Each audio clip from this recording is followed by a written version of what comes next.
संतोष से सिर हिलाते हुए उन्होंने अपनी पोती के सर पर हाथ फेरा और कोमल स्वर में बोले, इन वर्षों में तुम्हें बहुत ही सहना पड़ा। मुझे खुशी है कि तुम स्वस्थ होगी और तुम्हें जटायु मिला।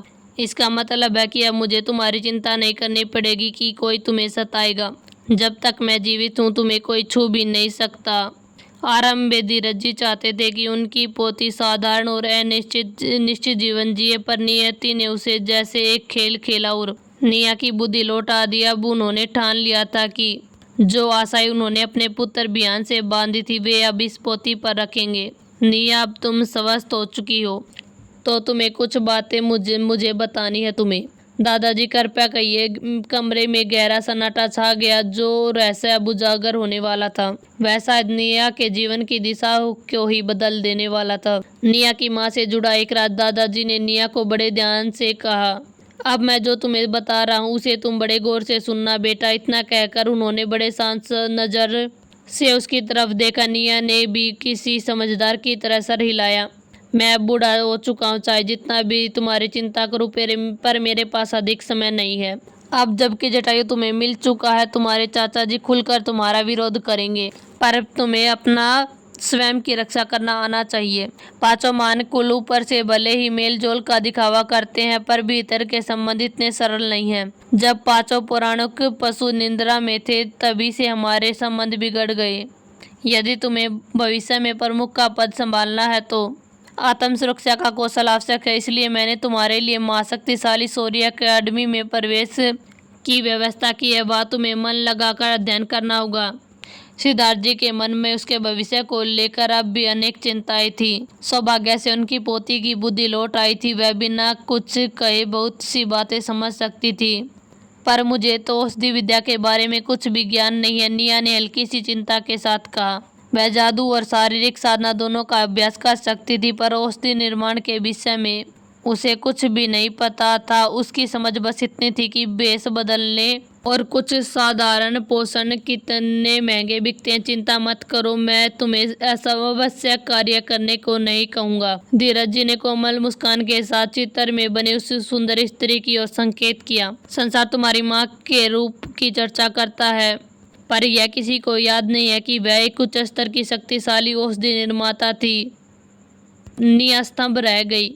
उसकी दृष्टि फिर से उसी चित्र की ओर गई। वह उस सुंदर स्त्री को देख रही थी। अभी अभी सुनी बातों को मन में उतारने लगी। तुम्हारी माँ का परिवार अत्यंत रहस्यमयी था। जब वह रंगून साम्राज्य में प्रकट हुई तो अपने रूप के कारण उन्होंने असंख्य लोगों का ध्यान आकर्षित किया।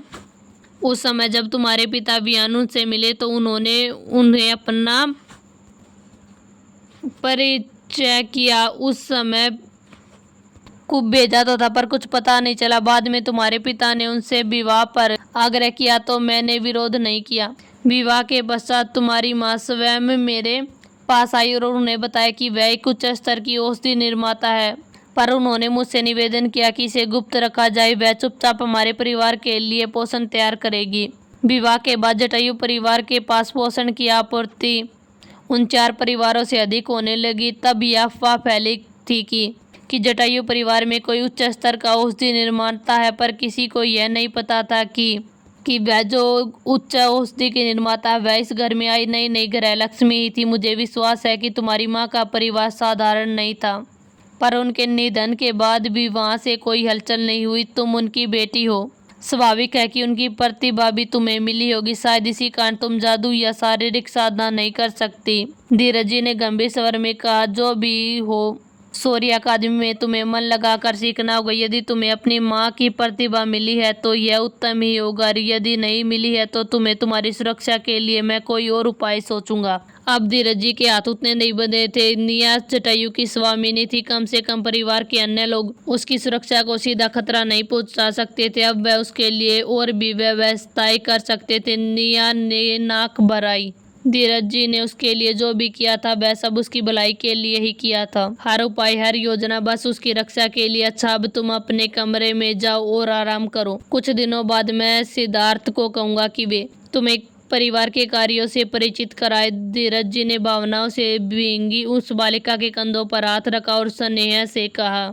कमरे से निकलते वक्त निया के मन में अनेक विचार उमड़ रहे थे। उसकी माँ का रहस्यमयी परिवार, उनकी अकस्मात मृत्यु और अब यह शौर्य अकादमी की नई राज जिसके बारे में उसे कुछ भी नहीं पता था। क्या यह सब सच में संयोग था या किसी बहुत ही बड़े रहस्य की परत अब धीरे धीरे खुलने वाली थी? क्या उसका सफल और भी ज्यादा खतरों से भरा वाला है? धीरज जी अपने कमरे में अकेले प्रतीत हो रहे थे। उन्होंने गहरी सांस ली, कुर्सी पर बैठ गई और उनकी दृष्टि कमरों में लगे पर्दों के पीछे की ओर उठी। तुम्हें पहले से पता था कि यदि निया लावा घाटी जाएगी तो जटायु उसे ही चुनेगा, इसलिए तुमने जोर देकर कहा था कि मैं उसे भी उम्मीदवार के रूप में भेजूं। धीरज जी ने मानो खाली कमरे से प्रश्न किया। मुझे पता था या नहीं, इससे क्या फर्क पड़ता है? अब जबकि जटायु लौट आया है और साथ ही आपने अपनी पोती की रक्षा भी कर ली है, क्या यह पर्याप्त है? नहीं, एक कोमल स्वर गूंजा और हल्के नीले वस्त्रों में सिद्धार्थ पर्दे के पीछे से धीरे धीरे बाहर आई। उनके सामान्य सौम्य स्वभाव की जगह इस समय उनकी दृष्टि शीतल और कठोर थी। तुम यही कहते हो या पर्याप्त है? धीरज जी ने सिर हिलाया। तो फिर इतना ही काफी होना चाहिए। शौर्य अकादमी में आवश्यक व्यवस्थाएं करा दो जब तक वह एडमिशन ले, जब तक कि उसकी जगह पक्की न हो जाए। जटायु परिवार के अतिरिक्त किसी को भी उसकी जानकारी नहीं मिलनी चाहिए। सिद्धार्थ जी की आंखों में अजीब सी उदासीनता थी।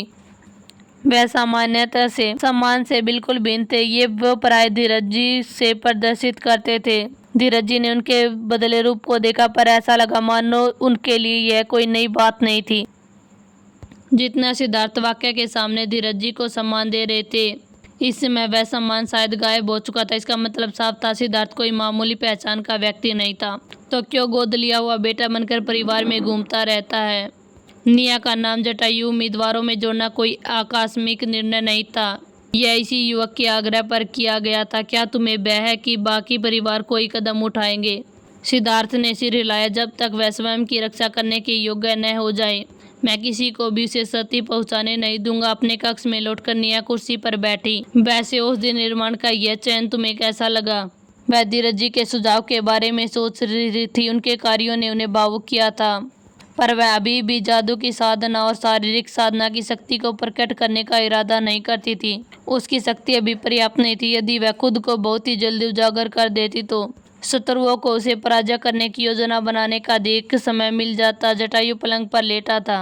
कुछ विश्राम के बाद उसकी ऊर्जा लौट आई। उसके चेहरे पर उसका स्वाभाविक अहंकार भी लौट आया।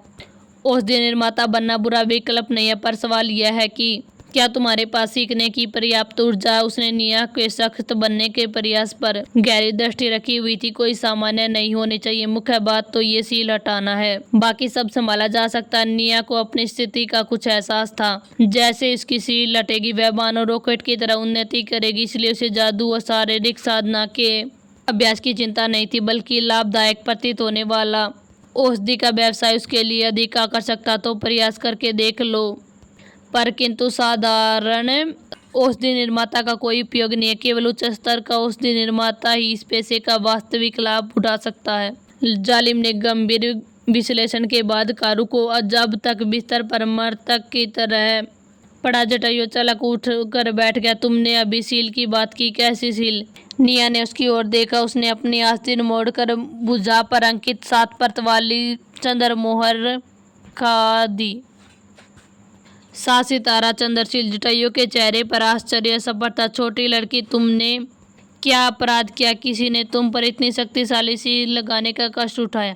उसकी यह बात सुनकर निया ने उलझन से उसे देखा। प्रतीत होता है वह भी इस सील के बारे में जानता है। तुम इसे पहचानते हो? जटायु ने तिरस्कार से नाक सिकोड़ते हुए कहा। निश्चित ही, मैं कम से कम 2000 वर्षों से जीवित हूँ। यह 7 सितारा चंद्रमोहर लगभग 1000 वर्षों पूर्व देवताओं और दानवों के युद्ध के समय बनाई गई। इसका प्रयोग दोनों पक्षों द्वारा बंदी बनाए गए शक्तिशाली युद्ध देवताओं की शक्ति को सील करने के लिए किया जाता है। तुम तो केवल एक साधारण मनुष्य हो, फिर तुम्हारी शक्ति को दबाने के लिए इतनी प्रबल मोहर क्यों लगाई गई?